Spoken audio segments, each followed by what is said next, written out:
Hi, everyone, and welcome to the Property Trio. We've got a very special episode, a listener question today, and who better to answer that question than my industry legend co-hosts, Dave Johnson and Kate Bakos. Good morning.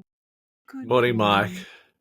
Shouldn't say morning, whatever time it is you're listening, we're here for you, whatever time of day.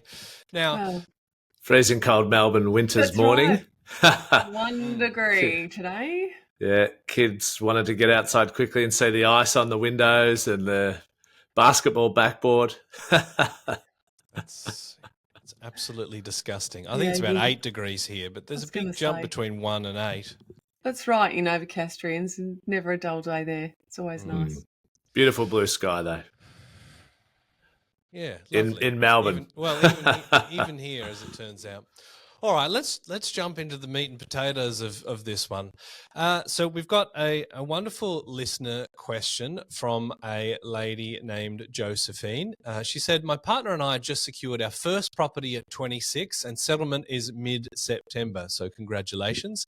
We're currently living with my parents, which has been a big help for us for saving.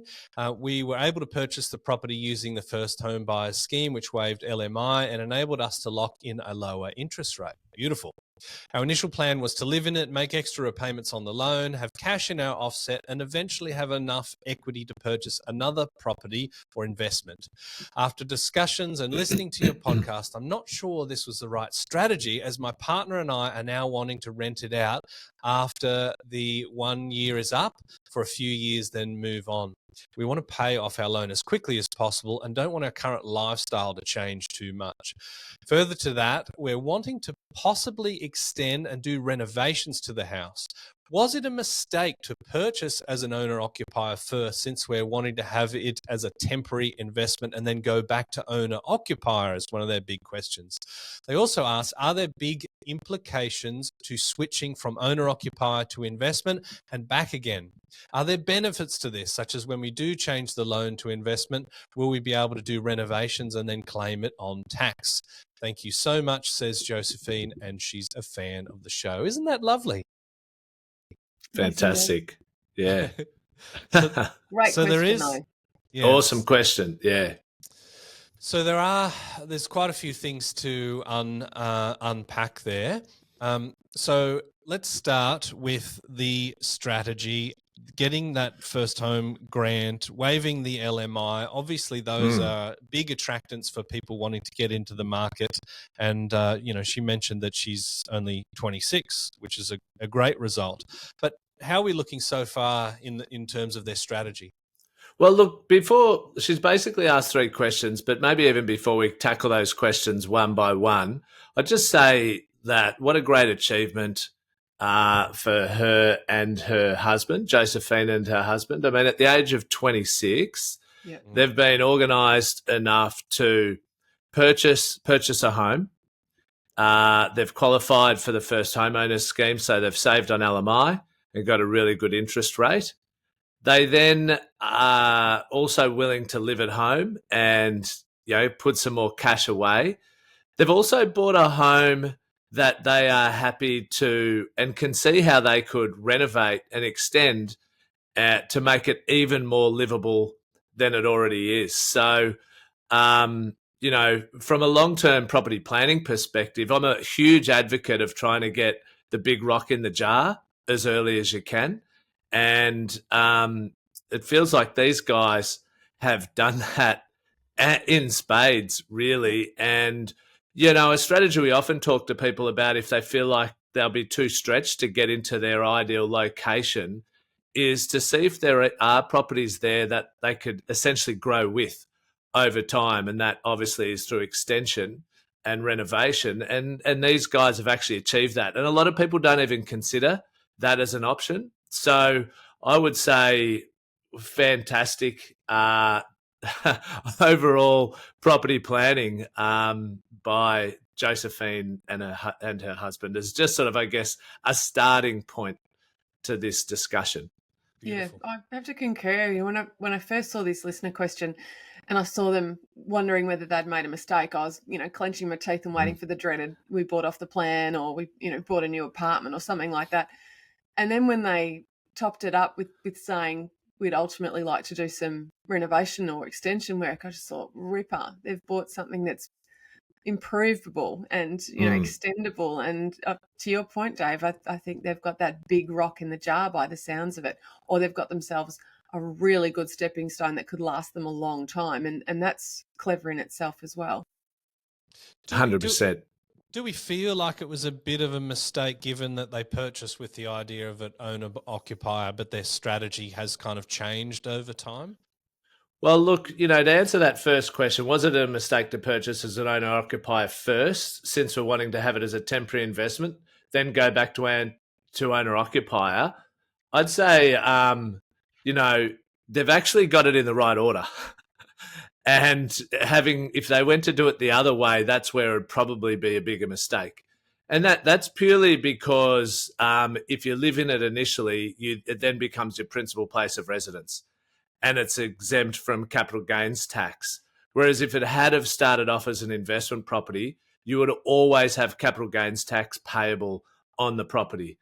Now, you do plan to move out of it and rent it out for a period of time, and that's absolutely fine if you're comfortable to do that, as long as you move back into it within 6 years.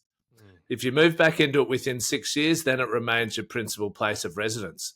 So I'd actually say, and look, I think this is the thing, like, there's different horses for courses, and we tackle so many people's different listener questions, and there's so many different strategies, whether it's mortgage strategy, property planning, property buying, tax, that you might be listening. These guys might have been listening to an episode on this situation or that situation, and a different order might have made sense.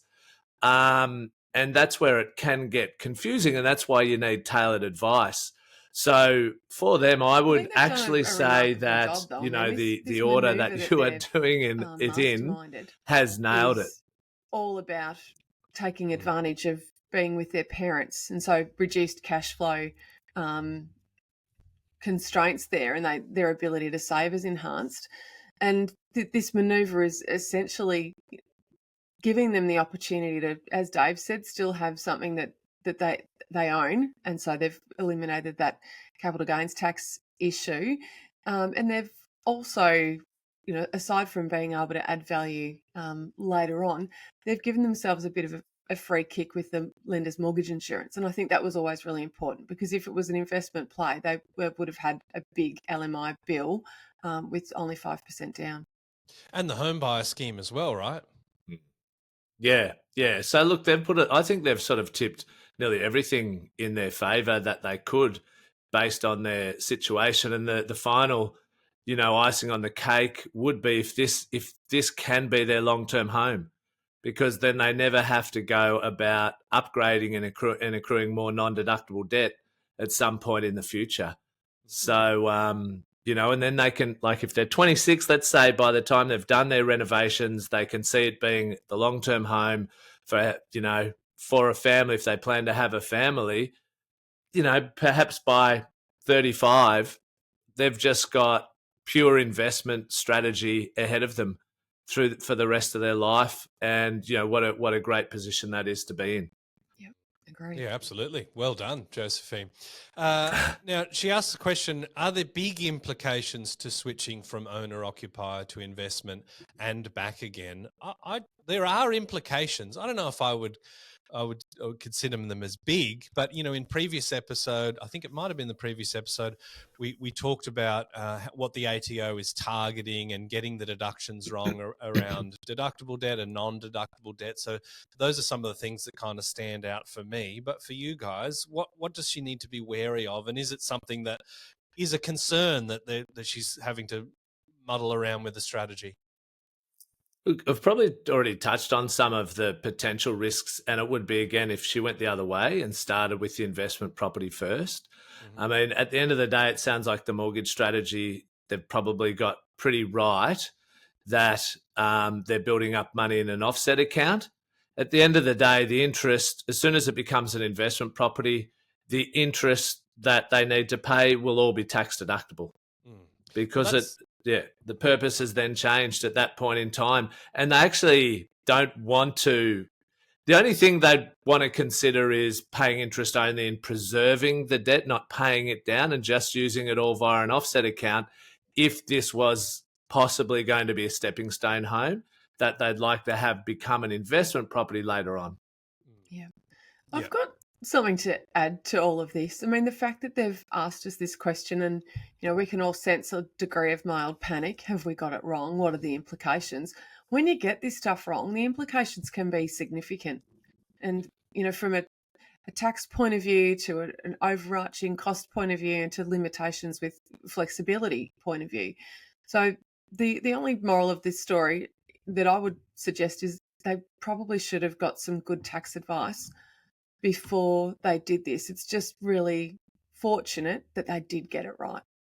Yeah. And look and sit down with a property planner and a mortgage strategist, because, this stuff isn't really necessary. Some of it might be tax advice, but most of it's just general tax understanding that, a strategic mortgage broker or a property planner can assist you with, which actually isn't specific tax advice, and it can save you a few $1,000s as well.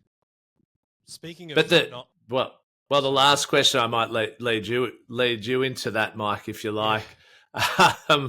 So her final question was: are there benefits to this, such as when we do change the loan to investment? So when it becomes investment property, they move back in with their parents. Will we be able to do renovations and claim it on tax? So right up your alley. Mike? Yes, I was about to segue myself into my own introduction. So thank you for helping me out there, Dave. So this is not specific tax advice, but there's two main components of depreciation. I like to call them sort of two buckets. Under the Income Tax Assessment Act of 1997, they're called Division 40 and Division 43. So Division 40 is the plant and equipment items. Division 43 is the structural components, and they're both kind of treated differently and have different kind of implications when you renovate. So let's say you do a kitchen and bathroom renovation when you're occupying the property. What will happen then is that by the time it becomes an investment, the Division 40 will be null and void. So those assets actually need to be placed in the property brand new for the tenant, not previously used. So Division 40 or plant and equipment, if you're doing, say, a kitchen renovation, it might be the range hood, the cooktop and the oven. If you're doing a bathroom renovation, it might be things like spa bath pumps, heated towel rails, exhaust fans, or in a full reno, carpets, blinds, air conditioning, hot water systems and things like that. The other component, the Division 43, let's say you spend $100,000 and you're living in the property.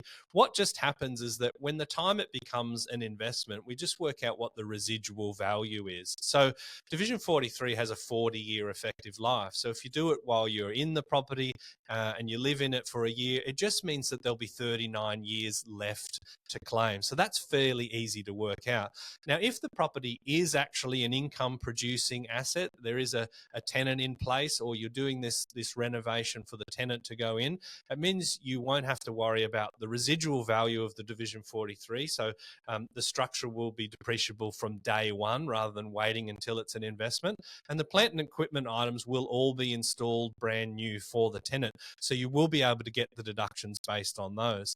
If you think about a house that costs, say, $350,000 to build, maybe $30,000 would be plant and equipment. So in terms of overall value, it's not terribly significant, but what is significant is the higher depreciation rates. So for example, the structure, which does include things like tile, will depreciate at 2.5%, whereas carpet will depreciate at 25%. So that's why, even though we're sort of comparing, let's say, $300,000 to $320,000, the deductions do kind of compete side by side for the first couple of years because of those higher rates of depreciation. So it's all about timing. And so just in simple terms for Josephine, Mike, would you say, is there any material difference that they move out, they do the renos and then get an investment property tenant in, or they move out, get a tenant in, then move the tenants out, do the renovations and get a tenant in again? Yeah, it's always better to make sure that you're not occupying the property during those renovations. That's the most important thing. There can be differences between doing works to create the property ready for a tenant and doing works concurrently while a tenant is in place. So definitely worthwhile getting some accountant's advice based on that. But really, you just need to consider that the works that you're doing for the tenant, not for you. You want them to be brand new for the tenant because that's really how the nuances of that law works.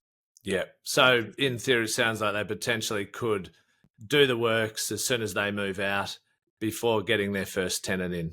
Yeah. Yep. Yep. Absolutely. Yeah. Now we have another listener question that we want to try and target. Just quickly, for anyone who was watching on YouTube, at school holidays, you might have seen my 5-year-old daughter walk in through the door. I don't know if either of you two noticed. I was looking at some notes. I didn't want to miss like a BBC moment, Dave. So it was a bit while you started going into that.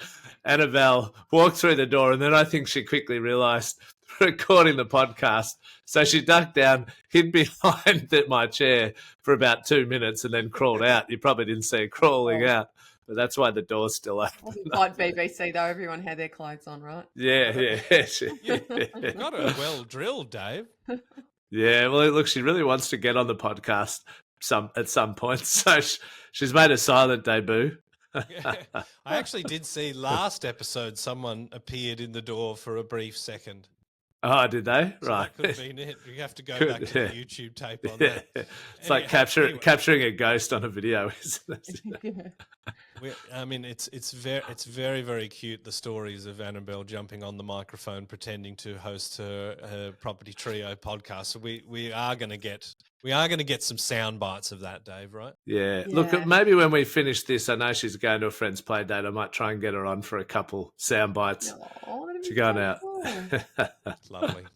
It is cute. She messes with the microphone and stuffs up all the audio gear, but we think she's very cute. That's my excuse anyway. Yeah, you need something. That's right. So before we finish on Josephine, go to another question. Any other little snippets advice?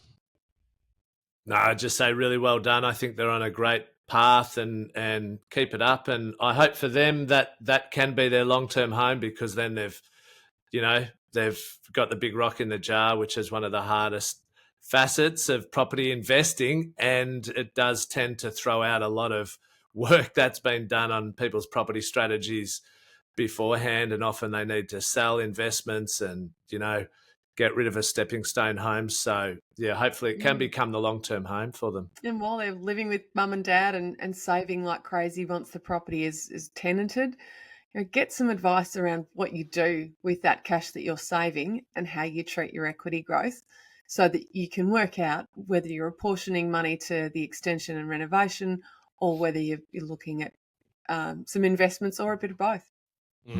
Yeah. You need an accountant, a strategic mortgage broker, and a planner just to double check everything. But you haven't got it wrong, and things change. And I think ideally it's good to go in with an exact strategy. But sometimes new possibilities open up. But the most important thing is you're 26 and you've got a house. You're crushing life. That's the synopsis, I think. Yeah, and it's nice actually, isn't it, to answer a question, be nearly entirely positive about it. Whereas often, we're sort of sharing some tougher, I guess, news or information on what people have, some decisions that have been made. Yeah. Yes. No, it's not. It's nice not to be the bearer of bad news. All right. Another listener question we have from Catherine. She says, "Hi, Property Trio. I'm in the process of planning for my next investment property in Melbourne, and I'd like to know your thoughts on 2x1 or 3x1 character homes as investment purchases. I feel I have a bias on focusing on 3x2. You may ask, is this investment planned for capital growth or cash flow? I'd like it to be a cash flow enabler, and if it gets its capital growth in the long run, then that's a win." She loves the show and the perspectives that we bring. Now, I was reading that, and I think, did we just have another celebrity appearance, Dave? Nah, Dave was just putting a sound barrier between the chaos out in the kitchen. Is that right? But yeah, I think Annabelle was leaving, I think, and making plenty of noise, leaving the house. School holidays. All right. So, in answer to Catherine's question, Kate, I want to start with you. What are the typical period homes we refer to when we say 2x1 or 3x2? And where would you typically find them in an established older city like Melbourne? Yeah, I love this question. This is not a hard and fast rule. It's a generalisation, but it's a pretty reliable one. A 2x1, so a 2-bedroom, 1-bathroom period house, it's generally going to be a little cottage or a terrace. We all know what they look like. They've got frontages that range from 4 metres wide to 6 metres wide, and sometimes they're co-joined. And if you cruise through Melbourne's inner north, you'll see plenty of them, but you'll pretty much see them in the inner ring all around an established city. You go into places in Sydney and you'll see them as well. I'm just thinking off the top of my head in Newtown, and I'm pretty certain that Brisbane has a nice share of little single fronts. I know Adelaide does too. So and older parts of Perth. So if we think about when these period houses were built, they were generally in working class areas because they're little and modest, and they were around the turn of the century or the late 1800s. So where the town planning took place at that time in history, that's where you'll see them. Then when we talk about 3x1, it might be a 3-bedroom terrace, and they do exist. They're a bit rare, but not completely rare. I live in one, and mine was constructed in 1883, I think it was. So that's a 2x1 or a 3x1, but 3-bedders usually are what we call double fronts. So it means that the house is a bit wider. It's not on a 6-metre frontage. It's got the hallway down the middle and rooms to either side. And they range from, anything from Victorian Edwardian era all the way through to the wartime era, if we're talking about period homes. And so you'll see them extend out into the areas that were subdivided, in the 1940s and even 1950s. So if Catherine's circling those kinds of properties, there are definitely some positives for the capital growth story. But when we talk about how they've performed, particularly recently, so there are a few quirks, and we'll cover those off in our answer today, Mike. I love that you could live in a house built in the late 1800s. I mean, that's pretty amazing. And as you say, we do have examples of that in every city. I mean, even in Newcastle, we have properties that would match that description. In fact, I think we drove through a street when you came to visit a couple of months ago in sort of like the east end of Newcastle. And I guess from a planning point of view, that's where the town planners are going, oh, gee, I think this Melbourne's going to take off. We could have 100,000 people live here. So they drew up these little kind of lots right in the city. But what was working class, 150 years ago is not working class areas today, right? No, not at all. They've gentrified. And you hear those stories around all of the cities. And, I've left off one of our significant historical cities, and that's Hobart, even Launceston. You go down to Tassie and see there's little colonial cottages, and they're teeny tiny, and 2-bedders, and you've got to duck your head to go through the doorway. They're fascinating. But back then, they weren't aspirational at all. Let's talk about the performance, because COVID has to sort of be considered into the mix here, because that kind of made certain types of properties more desirable than others. And also, historical performance is not necessarily an indicator of future performance. So what do you think Catherine needs to know about performance? Well, for a long time, these cute terraces and single fronts have been very, very popular, and they've performed really well. And, they're a little bit like a Big Mac price tag. You can sort of gauge how a city's going by looking at the price tag of an inner city terrace property. And the types of people that gravitate to them are usually singles or couples. And if they're in the inner ring, they've got a fair price tag on them. You're dealing with professional salaries that are supporting these properties. And because they're so old and quaint and pretty and different now, they've had years and decades to evolve to be quite unique and individual in their own right, you do tend to find that people would bid really emotionally for them, and it was very hard to define exactly where where the price tag would land at an auction, because they're all so unique and people were so driven to get them. What we saw change in COVID was the need for an extra room for a study. And so everybody's minimum requirement for bedroom count was +1. So if people were traditionally happy with a 2-bed, 1-bath, they wanted a 3-bed. And so that saw a change in appetite for these 2 bedrooms, particularly through COVID and for a little while after, while people were still satisfied with working at home. And we've only started to see them catch up now that people are going back to the office and they're happy to remove the permanent study setup. So I think it has been really shaken up in terms of demand for a 2-bedder. And we've seen 3-bedroom properties outperform for the last 5 years for that very reason.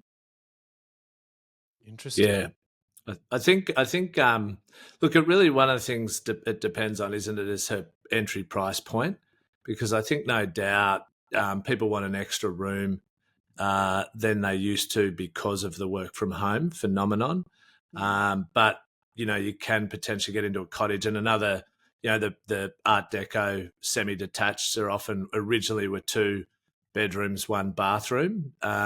So getting into one of those, if you can find one of those types of properties, you can potentially get in at a lower price point, and it is something you could possibly extend or renovate down the track. You also, when it comes to selling, will potentially have buyers who then do that to those types of properties.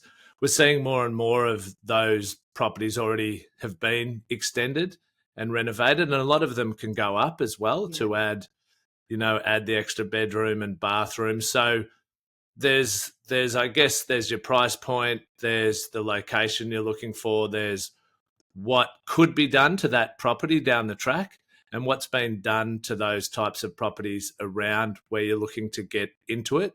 But I think, certainly overall, the general preference will be for, I think anyway, 3 bedrooms versus a 2-bedroom, 1 bathroom.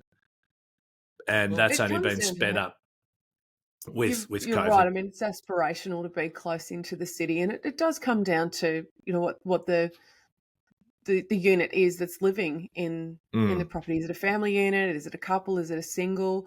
In some of those super inner city areas, it's not necessarily aspirational for families to live there. They do want to be in the burbs and near the schools. So it's an interesting conundrum to consider. If you're going for one of these properties, do you want it necessarily to be something that you can extend? And you've also almost certainly got heritage overlays to contend with in these inner areas where you've got a pretty allotment of these properties in gorgeous tree-lined streets.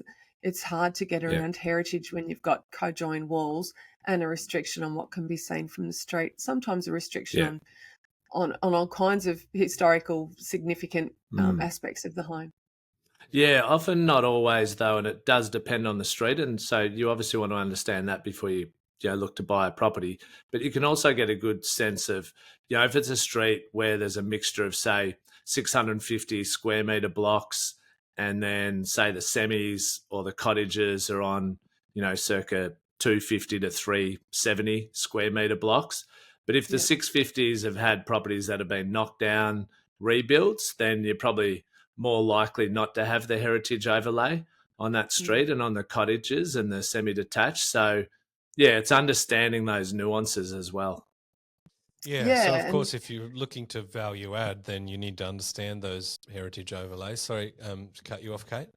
In the inner ring, so as opposed to middle ring, if we're looking at inner ring, some of these cottages are on 100 square metres of land. Yeah, they're very, very there's tight. some really small ones. I mean, and there's some on, often on main roads that go along just next to, say, a set of shops. Yeah. And so they were the real worker cottages, weren't they, on really small parcels of land, and and so they are on even small land size. Yeah, So sure. Catherine has said she won't say no to capital growth. That would be a huge bonus for her, but she is thinking about this as a cash flow enabler. Now, assuming that price point enables her to go after what she has declared as her bias, which is the 3x2, is that a better decision from a yield point of view? Is she likely to get a better cash flow return on a 3-bedroom, 2-bathroom rather than a 3-in-1 or a 2-in-1? Well, I think this is a really tough question because a 3x2, so a 3-bedroom, 2-bathroom in a city period house, it's going to cost quite a bit. We're either talking, a beautiful double front that sits on a larger portion of land, or a nicely renovated terrace property or a single fronted property. They come at a price tag, and so while you'll get the extra rent, I don't feel that the yield will be much different. In fact, sometimes I see that the most optimal rental yield is on a really tight little cottage that's just a 2-1, like I said, on a small land allotment of something between 100 and 200 square metres. And when you do look at a lower yield and you're spending more, obviously your out-of-pocket cash flow is higher as well. So this is a delicate question. Getting a 3-bedroom will deliver stronger capital growth, but I don't necessarily think that the yield equation will stack up like Catherine's hoping. It might require going further out. Exactly. I mean, it's really driven by the land value per square metre, ultimately, isn't it? So it's not as black and white or blanket that 3x2 is going to be better than a 2x1. You really probably need that 3x2, as you just said, to be further out with a lower and probably a lower land to asset ratio. Yep. To then create the higher yield. So you're manufacturing a higher yield from day one, because that's what you're choosing to prioritize. It's not like all 3x2s will have a higher yield than 2x1s or vice versa. Yeah, so true. It's actually down to the bells and whistles internally, because tenants rent house, not land. Big part of it. Yeah. Yeah. If we could get a 3x2 that's old and rugged and has an 80s kitchen, that won't give you a great rental yield at all. You could get a really nicely renovated and specified 2-1, and it could deliver you a fantastic yield. We recently had one in Footscray, and it was superbly done and purchased for under $1 million, and their gross rental yield is over 4%. Oh, so it can be done. Smashing. Yeah. And it's, there might be preconceived conceptions or ideas that I need a family. I want to be able to have a family, as my tenants, and therefore, and a family is more likely to pay more rent, etc. But as you've just illustrated, it comes down to actually the individual property. Yeah. Now, Catherine has said she's planning for her next investment property, so it doesn't seem like this is her first property. I also don't get the feeling that this is her 5th, 6th, or 20th. So it's a question of, is she chucking all of her eggs in one basket if she's going 3x2, because we're talking, over $1 million, presumably, and if she is wanting to grow the portfolio, that cash flow stuff does sort of seem important if she's nudging up to that capacity. How would you weigh in on that one, Dave, as a strategy expert? Look, we bring it back to, okay, what can you afford? All right. So what's that price point that you're comfortable to put into the marketplace? What is the yield that you'd like to get on that property? And then let's find the property and location that marries up with that. Yep. And then if that happens to be, the best property happens to be a 3x2 or a 2x1, or, in this location with that type of property, so be it. But you marry up the property to suit the person's strategy, and that starts with price point and preferred yield. So a little bit of homework to do on that in terms of what capacity she's got, how far she wants to push it to the edge, and how that impacts her overall strategy. And we've only got a few pieces of the puzzle here, but once she's clear on that, Kate, can you define some of the nuances to these types of properties and what she should look at when she's looking to pull the trigger on a purchase? Yes, we've covered a couple of them already. So obviously the street and the amenity. You want to make sure that you're near everything. And typically these gorgeous Victorians or Edwardians or whatever era they are, that they'll turn of the century and they're built close to everything. So usually amenity is ticked off.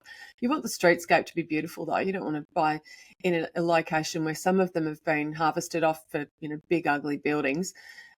Orientation is a big one because especially if they're co-joined, they can be really dark and that's no fun for anyone, and dealing with rising damp or mildew or whatever is another horror. So orientation counts for a lot. And floor plan is a big one because if you're looking at updating the property or having a floor plan that's popular today that wasn't necessarily popular back in 1901, you need to make sure that you've got the layout that is really favoured these days. Yeah, so the living area at the back, you want to make sure that your toilet and your bathroom isn't off your kitchen. You haven't got lean-tos everywhere. So that usually means that someone else has done some substantial work for you historically. So at some stage in the ownership, there might have been someone in the 70s or 80s that did a really substantial renovation, and they've paved the way for you to just do cosmetic work. So if you've got plans for the property, you want to make sure it's got a floor plan that won't be super expensive for you to have to contend with. And the last one I'd say is relating to the overlays, because overlays count for a lot. And we're not just talking heritage overlays. There might be special building overlays which are conducive to higher flood risk in heavy times of rainfall.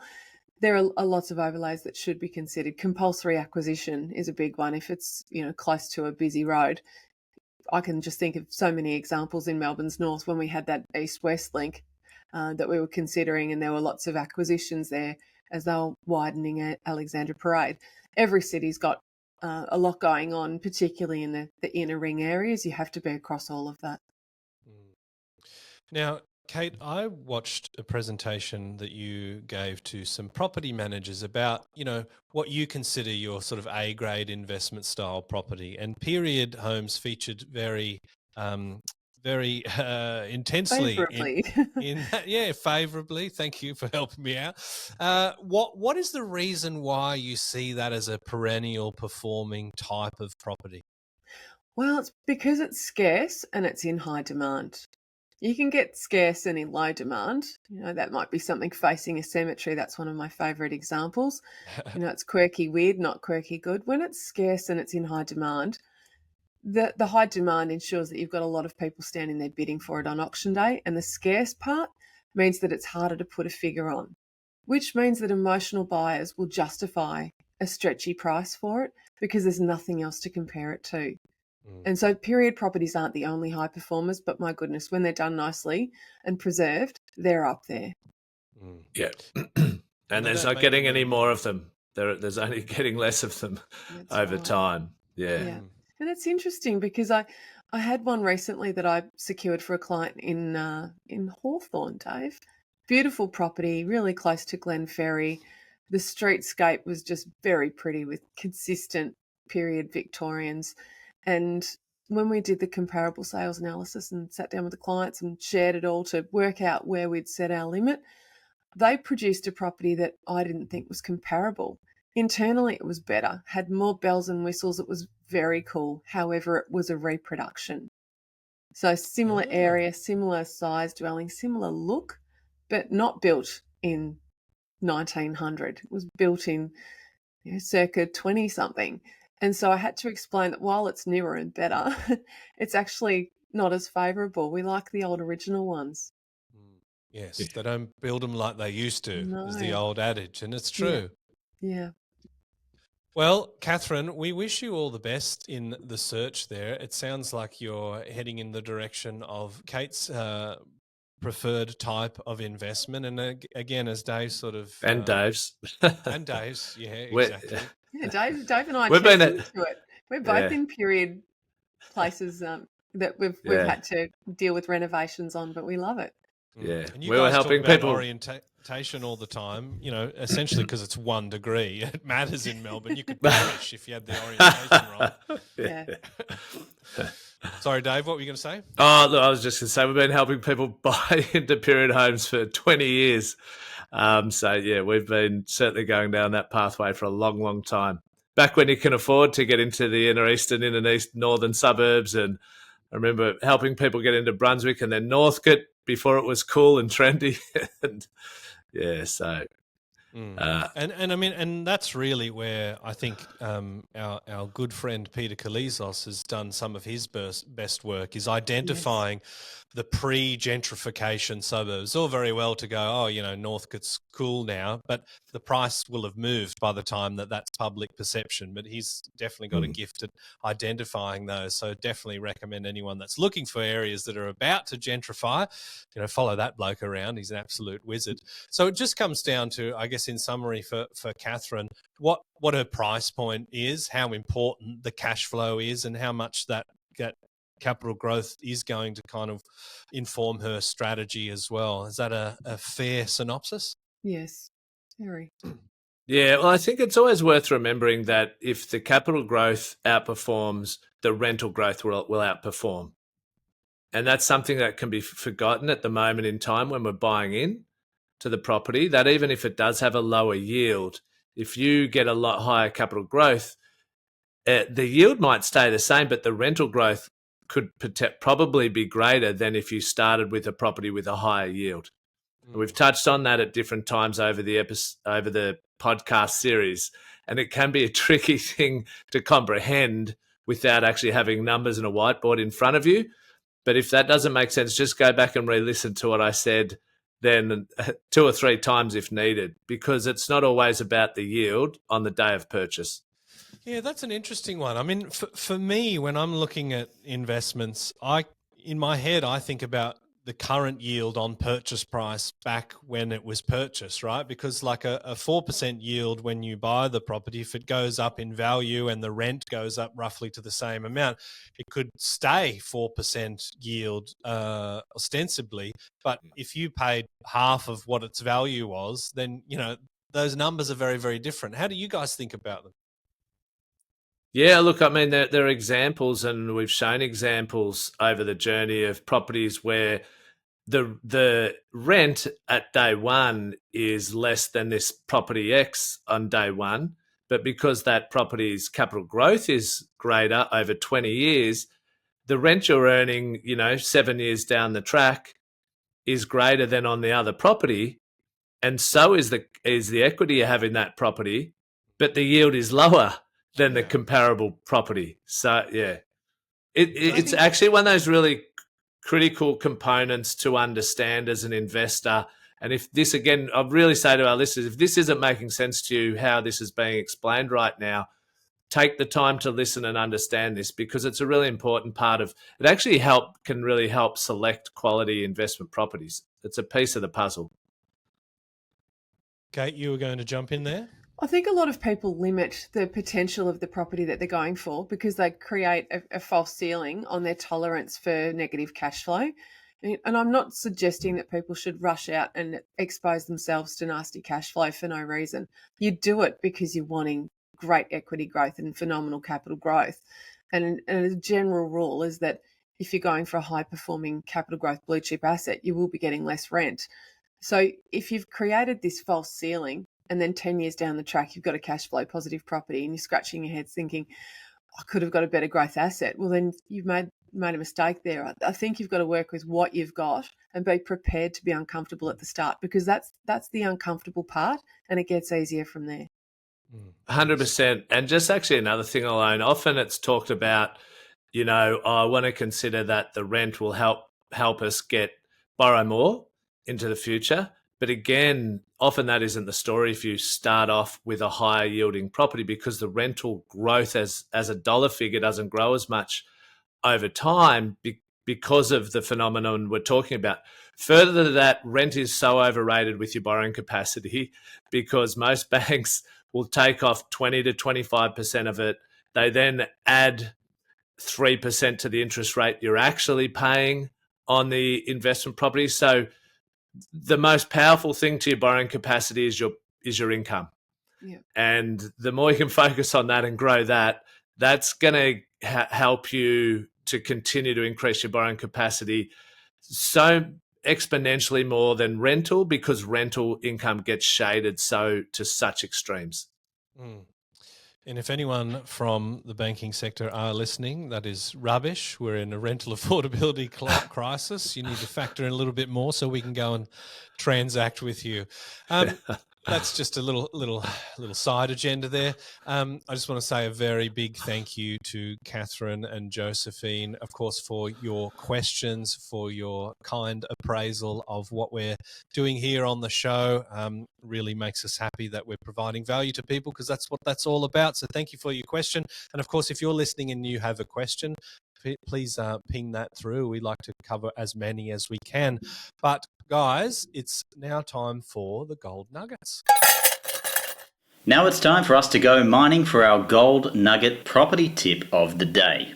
When it comes to period properties, when you can get it right and you've got a property that doesn't have any obvious faults that a potential buyer could pick on, you're setting yourself up for fantastic growth, because even if your plan is to never sell it, similar properties that have similar attributes will do particularly well at auction, and it's those results that underpin your capital growth prospects. I'd just say, if you do have a vision to have a family home, which most people do, the sooner you can get that big rock in the jar, the better, because for most people, it's the most expensive asset they hold. In fact, for most people, it's the only property they hold as they enter retirement. So that even sort of feeds into the point further. The sooner you can get that big rock in the jar, it then allows you to get that debt down and develop an investment strategy leading into retirement, which is obviously going to help set you up for a prosperous later stage in life. So, it's hard to know what's going to happen in the future, and everyone's futures are different, and it's not that simple for everybody to achieve. But if you have an eye on that and you do think you'll have a long-term home, the sooner you can get that in place, the better. Love that, and nothing to add from my side of the fence. I think we've covered those questions fairly well, and it seems to be all about that strategy, and Dave and Kate are all in on the period home, so happy hunting there, Josephine. Thank you very much, guys, for a wonderful episode with some great questions. I look forward to chatting with you next week. Same here. See you next week. That was good fun. Guys.